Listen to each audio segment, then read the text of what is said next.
Salut à tous, on se retrouve aujourd'hui pour une nouvelle vidéo de test avec aujourd'hui une nouvelle marque. Hotwave. Le Hotwave Cyber 8, donc le Cyber 9 aussi il devrait arriver, voilà, en test. Donc c'est un smartphone qui m'ont fait prendre sur Amazon Italie, donc il a 169 €, mais alors je sais pas, je vais mettre, alors j'ai vu sur Banggood, t'as 106 Banggood, vous rajoutez, allez, un peu de 5 € et quelques de frais de port, TVA inclus, hein. Donc c'est un téléphone robuste qui n'est pas trop cher, je vous mettrai un lien Banggood, tiens, ou plusieurs liens, après c'est à vous de voir. Mais du coup, si on se fixe sur un prix le plus moins cher que j'ai pu trouver sur internet, c'est plutôt très intéressant. Je vais pas être consigne là-dessus, donc tant qu'à faire, autant vous faire profiter du prix le moins cher, et puis si vous pouvez passer par le lien, ça nous aide, c'est déjà pas mal. Donc c'est un smartphone robuste. Alors comme d'hab les smartphones robustes, je ne teste que le téléphone comme un smartphone. Je n'ai pas abîmé, je ne l'ai pas mis dans l'eau, je n'ai pas fait tout ça.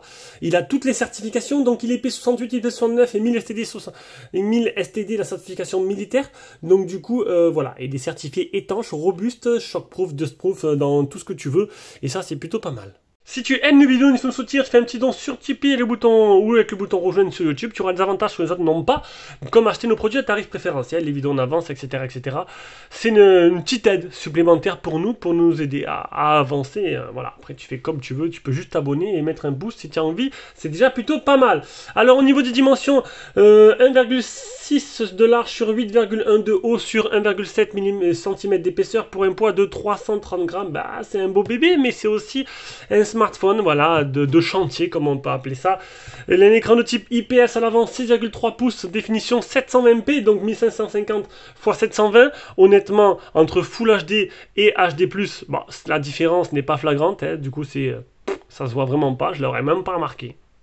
À l'avant, on a quoi? On a un appareil photo. Alors, je vais vous changer le fond d'écran, mettre un fond d'écran un peu plus clair, ben, s'il y en a surtout, pour essayer de vous montrer un peu les bordures. Il y en a pas, c'est plutôt sympa, hein, je trouve. Donc, qu'est-ce que j'ai pour en mettre? Ben, safety net, histoire de que vous voyez un peu les bordures. Donc, c'est sûr qu'on est sur du rugged phone un peu à l'ancienne, hein. Depuis, il y a eu quand même des modèles qui ont un peu révolutionné le genre, qui sont plus fins, plus légers, et qui sont plutôt sympas. Bon, là c'est un Hotwave, hein, donc peut-être pas la suite. Donc là, on est sur un tarif plutôt bas, hein, j'ai envie de dire. Donc ici, tu as quoi? Tu as un appareil photo de 8 mégapixels avec une reconnaissance faciale. Alors là,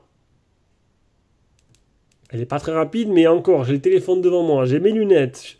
Donc voilà, ça marche, mais c'est pas la plus rapide. Franchement, c'est pas ça que tu vas utiliser le plus. Mais tu as en plus le capteur d'empreinte ici. Alors un capteur d'empreinte que je vais trouver plutôt un peu bas. J'aurais vu un peu plus haut. Là, ils l'ont vachement mis bas. Du coup, ça t'oblige à faire un peu des petites acrobaties, à le prendre plus bas le téléphone. Capteur d'empreinte qui marche correctement, qui n'est pas des plus rapides, qui marche. En dessous, sous la trappe ici, tu auras le port de rechargement type C. Voilà. Sur le côté gauche, tu auras un bouton multifonction que tu pourras associer. Alors moi, je l'ai associé au flash. C'est plutôt pratique, j'ai envie de dire. Surtout si tu comptes aller faire un trek avec. Tu laisseras appuyer, tu auras le flash. Un flash qui se montre assez puissant. Ça va, c'est pas non plus la folie, mais c'est plutôt correct. Ici, dans la trappe là, on y retrouvera une trappe étanche. On y retrouvera un tiroir SIM qui est monté à l'envers. Alors, ne vous trompez pas, quand vous l'ouvrez, la SIM, comme vous avez pu voir, tombe direct. Je trouve ça très limite à chaque fois. Je comprends pas trop de mettre ces trappes SIM à l'envers. Qu'est-ce qui serait coûté de les mettre dans l'autre sens? Mais bon, c'est comme ça. Tandis que le voisin a décidé de faire ses travaux de maintenant, là, pendant que je filme, bon, bah, ça m'est arrivé pareil hier, on va dire qu'à chaque fois que je vais pour filmer, il fait ses travaux. Voilà, on va savoir, peut-être qu'il fait ça toute la journée. Alors, en haut, on n'a rien. Sur le côté droit, on a, bon, le capteur d'empreinte, le bouton power, bouton volume plus moins ici. Et à l'arrière, c'est le côté droit, à l'arrière, une coque plutôt classique, un peu design, un peu style Transformers. Et avec les 3 objectifs photo, donc un principal 16 mégapixels chez Samsung, un deuxième 5 mégapixels pour le macro, et un troisième 2 mégapixels pour le portrait. Avec le flashlight qui se trouve juste là. Hop, je vais vous ouvrir un peu. Non, c'est le bouton power, ici, tac, tac. Histoire de bien vous éblouir. Tout est animé par 6762 de chez Mediatek, D, version D en 464, donc c'est un petit processeur qui va pas plafonner très haut, ouais, bon, vous imaginez la suite. Oula, excusez-moi, j'ai touché le trépied. La batterie, c'est un 8280 mAh, alors là, c'est un chameau, donc c'est fait exprès pour des longs treks de 4 ou 5 jours dans la montagne, la forêt, comme vous voulez, vous n'aurez pas à le recharger longtemps, beaucoup surtout, on verra ça tout à l'heure durant la partie autonomie. Le Bluetooth 5.0, donc, et au niveau des bandes 4G, il a bien la B20, par contre, il n'y a pas la B28. Voilà, B28 qui est chère à Free seulement. Du coup, ben, si vous avez SFR Bouygues ou Orange comme moi, la B28 n'est pas vraiment beaucoup utilisée. On passe à l'écran d'un écran, je vous l'ai dit, IPS de 6,3 pouces, résolution 720p, avec une luminosité, là je suis à fond, hein, je suis à fond de chez fond. Bon, ben, déjà que les low cost n'ont pas une luminosité super élevée, surtout que là il y a des protections supplémentaires, du coup ça fait que c'est pas trop mal quand même, hein, j'ai envie de dire. Bon, en plein soleil, ça va pas casser des briques, hein, en plein été. Mais ça, on s'y attendait, surtout que les rugged phones, voilà, avec toutes les protections supplémentaires, il y a une luminosité un peu moindre en plus dessus. Voilà, on passe à la partie logicielle. Partie logicielle, on est sur un Google... On n'est même pas sur un Google Stock, on est sur... alors, ils ont pris Google Stock, avec ce fameux volet à gauche, mais ils ont tout mis sur, il n'y a pas de tiroir d'application, c'est tout sur la page principale. Niveau de la performance, c'est pas extraordinaire, on est sur un 98 000 points sur Antutu, vous imaginez bien, c'est un petit processeur, donc oui, il y a des petits ralentissements, oui, ça n'a pas été un plaisir total de l'utiliser durant ces jours de test, mais je me suis forcé, je l'ai fait parce que c'est mon devoir de citoyen, de tester ces téléphones-là. Donc du coup, voilà. Bon, faudra s'y faire. Et puis de toute façon, 106 €, un rugged phone, avec toutes les certifications. Voilà, tu peux pas tout avoir non plus. Allez, on arrive aux captures d'écran. Donc là, en tout 90 000 points, c'est pas énorme. Le test de chauffe 32 degrés, c'est très bien. Les premiers Geekbench, le premier, le deuxième à 80 points. Deuxième Geekbench, bon, bah après c'est un petit processeur. Le PC marque 4334. L'anti-malware qui est propre. Oh, il est bien certifié L3, donc ça c'est un peu normal. Bon, il n'y aura pas les applications de streaming en HD. On a quoi? Ça c'est un mode enfant. On a une boîte à outils avec une boussole, un sonomètre, un pic suspendu, graduateur, hauteur, mesure, loupe, avertissement, le truc de plomb et le rapporteur. Et je crois que c'est le premier téléphone, depuis très longtemps, où le safety net n'est pas bon. Regardez. Hop, on le refait en direct. Safety net, tac, tac, tac, tac. Fayed. Donc, ce qui est Fayed, c'est là, CTS Profile Match. Voilà. Les trois autres sont passés. Alors, je suis pas trop expert là-dedans, mais voilà, tout ce que je sais, c'est que le safety net est pas bon. Donc, le NFC...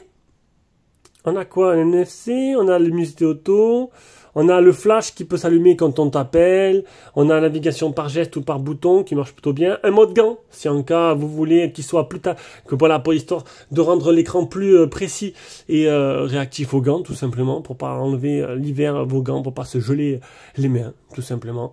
On a des gestures. On a le paramétrage de ce bouton ici qui permet de mettre l'action prédéfinie que vous voulez, suivant ce que vous faites avec, donc longue presse ou appuyer une fois. On a juste, alors d'origine, je vous invite à désactiver le gestionnaire de batterie et à décocher toutes les applications. Sinon, il va tout fermer derrière. En fait, ça c'est pour économiser la batterie. Donc j'ai décoché toutes les applications, j'ai décoché ça et du coup je recevais les notifs. Mais au début, il y a tout qui était fermé, c'était une horreur. Mais c'est pas grave. Le safety net, je vous l'ai déjà montré, je vais pas montrer deux fois. Et l'autonomie, donc, sur une journée type de 13h41 avec l'écran allumé, 3 heures de écran allumé, 21 minutes d'appel. Donc j'ai bien joué le jeu. Le Bluetooth aussi pendant 13h41 allumé, toute la journée. J'ai utilisé que 22%. Donc il m'en restait 78. Donc c'est un téléphone qui va te faire largement 2, 4, 6, allez, presque une semaine, presque 5 jours. Avec entre 4 et 5 jours. Suivant ton utilisation. Et si tu l'utilises beaucoup moins que moi, franchement, la semaine, je pense que tu peux y arriver. Et donc, franchement, c'est plutôt intéressant. L'autonomie, plutôt correcte. Et le GTPS test, donc 15 satellites fixés sur 39, 1 mètre de marge. Allez, donc, on se rejoint sur une partie de Call of Duty Mobile. On va voir de suite ce que ça donne.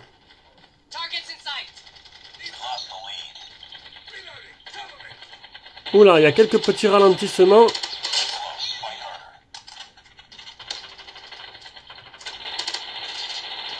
Oula. Précision du... Oula, baissez le son déjà. La précision du tactile. Alors le téléphone, il y a... Ah, les capacités du téléphone ne sont pas... Il y a quelques petits lags. Alors est-ce que c'est dû... Allez. Au Wi-Fi. On va couper le Wi-Fi pour voir. Hop. Hop. On va passer en 4G. On va voir si ça change quelque chose. Ah ben du coup il se passe plus rien. Mais oui, j'ai perdu la connexion. Le temps que ça se remette. Hop là, ça revient, ça y est. Ouais, il y a des ralentissements. C'est pas la folie, hein. C'est pas la folie, le tactile n'est pas super précis. Donc les conditions ne sont pas tout à fait réunies pour pouvoir en faire une bête de jeu au moins provisoire. Ce sera pas la folie là-dessus, hein. Même si ça pourra dépanner, hein, pourquoi pas. Allez, on passe à la suite. Allez, on passe à la partie photo, donc 16 mégapixels en principal, 5 mégapixels le macro et 2 pour le portrait. Donc on a quoi comme option? On a le noir et blanc, on a mode vidéo en Full HD 30 fps, on a un mode image, donc moi j'ai pris des photos en 16 neuvième, on a un mode Face Beauty, un mode mort, bord bokeh, HDR, panoramique, nuit, pro, macro, scan. Autant vous dire directement, le mode nuit, il est pas top, par contre le mode macro, je l'ai trouvé plutôt intéressant. Macro, alors de près, je pense que c'est un macro de 3 cm. Pas un 4, parce que j'ai dû vachement me rapprocher. Et vous allez voir que les résultats sont plutôt probants, je trouve. Donc, capture mode scène, anti-tremblement, géocutting, ZSD, interrupteur sonore, filigrane, balance des blancs, ISO, anti-sentiment, touche de volume, shoot, photo en continu, et restauré par défaut. Voilà, donc, comme d'habitude, je vous mettrai toutes ces photos que j'ai prises dans un fichier Drive, tout simplement, avec le lien qui sera dans la description de la vidéo. Vous pourrez voir les photos en taille réelle et vous donner un avis plutôt... plus intéressant. Voilà, allez, on passe directement. Donc là, je vous mets toutes les photos et après on revient directement avec l'appareil photo frontal.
Cet appareil photo frontal, donc là je suis obligé de le tenir dans la main parce qu'il ne tient pas sur mon support, il est trop gros. Donc je suis en 1080p, c'est un appareil photo de, j'ai oublié, 8 mégas 8 mégas à l'avant, je sais plus, je crois que c'est 8 mégas. Donc, qui a l'air plutôt honorable. Là, je trouve que la qualité est plutôt correcte. Donc, au niveau des photos, j'ai réussi à faire des photos plutôt sympas. Donc, de nuit, c'est mort, hein, vous avez compris, de nuit, il n'y a pas de différence. Mais le mode macro est plutôt intéressant. La lentille macro marche plutôt correctement. Je pense que c'est une 2-3 cm. Parce que j'ai dû vachement me rapprocher du sujet que je voulais prendre en photo. Et je trouve que le résultat était plutôt sympa. Donc voilà, donc j'ai réussi à faire de belles petites photos quand on prend le temps, quand on a voilà, le bon moment de la journée, la bonne lumière et tout. Il y en a certains sont plutôt bien, d'autres vous avez pu voir à contre-jour où bon, là, c'est un low cost, hein. Donc du coup, voilà. Allez, on passe à la suite. Dernière partie de ce test, le son. Alors le son communication, bon, il est plutôt bon. Voilà, franchement, j'ai pu trouver plutôt bon. Voilà, maintenant on va écouter le son du haut-parleur.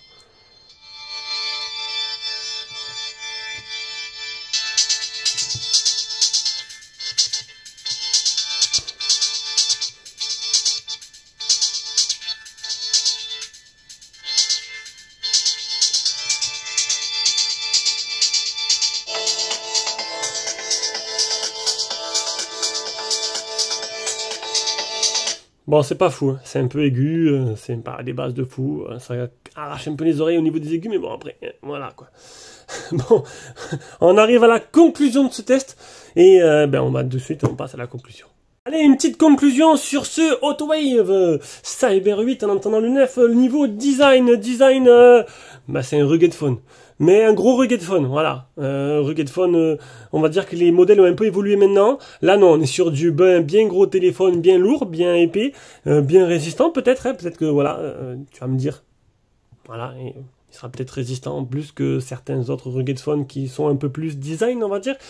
Au niveau de l'écran, on est sur du 720p, l'écran est plutôt correct, il nous dit correct aussi. Rien à dire de plus là-dessus. L'écran, bon, il réagit plutôt bien. Niveau logiciel, bon, ça va ramer un petit peu. Voilà, on va pas se cacher que c'est 90 000 points sur AnTuTu. Ça risque de ramer un peu. Et le safety net n'est pas passé. Là, sur les 4, il y en a un qui est pas passé. Voilà. Bon, écoute, après, ça fait longtemps d'ailleurs.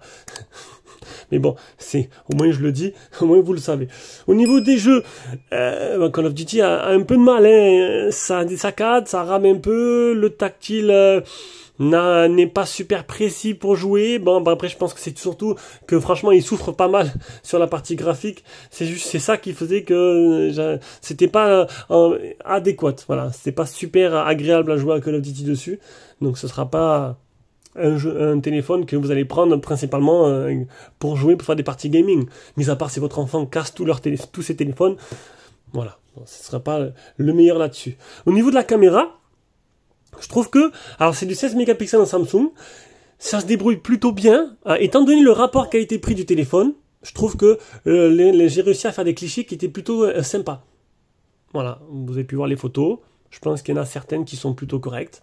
Et on arrive à avoir des résultats plutôt intéressants, suivant les conditions météo que vous avez par rapport au soleil.